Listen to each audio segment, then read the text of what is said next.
Today, we're tackling a matrix problem. Given two square matrices, can we obtain the target matrix by rotating the original matrix 90 degrees, 0 or more times? It's a straightforward but interesting challenge.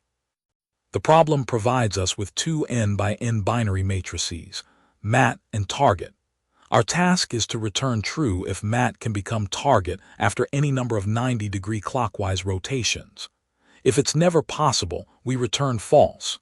We need to consider 0, 1, 2, or 3 rotations, as 4 rotations bring us back to the original state.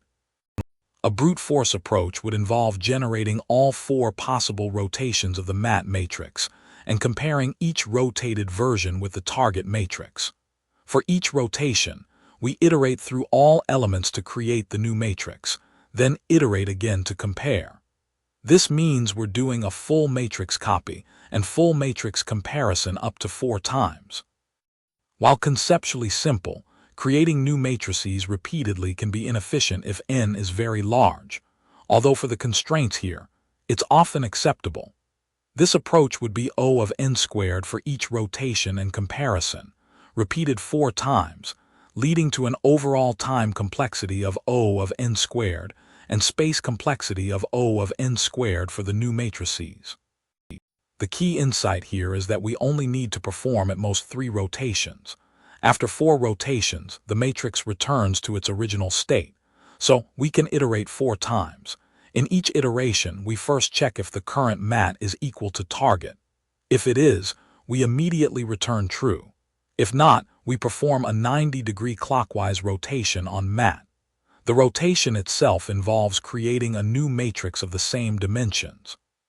For each element at row I, column j in the original matrix, its new position in the rotated matrix will be row j, column n-I-1. This transformation maps the top row to the rightmost column to the bottom row, and so on. We copy the elements accordingly into our new matrix, then replace the original mat with this newly rotated matrix for the next iteration. If after all 4 checks and rotations we haven't found a match, we return false. Let's trace with an example. Suppose mat is 0, 1, 1, 0 and target is 1, 0, 0, 1. First, we compare mat directly with target. They are not equal. Now we rotate mat 90 degrees clockwise. The element at 0, 0, which is 0, moves to 0, 1. The element at 0, 1, which is 1, moves to 1, 1. 1, 0 moves to 0, 0, and 1, 1 moves to 1, 0. Our new mat becomes 1, 0, 0, 1. Now we compare this new mat with target. They are identical. Both are 1, 0, 0, 1. Since they match, we can immediately return true. For our example, the result is true. We found a match after just one 90-degree clockwise rotation, confirming that the mat can be obtained from target through rotation.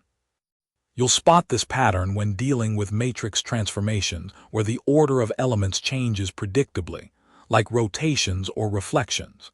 Any problem asking if one matrix can be transformed into another by a fixed set of operations, especially rotations, suggests this iterative comparison approach. The time complexity is O of n squared, as we perform at most 4 full matrix traversals. The space complexity is also O of n squared because we create a new matrix for each rotation. This iterative rotation and comparison is a powerful technique for matrix transformation problems. Try the next problem, same pattern. And if you found this helpful, please subscribe for more DSA insights.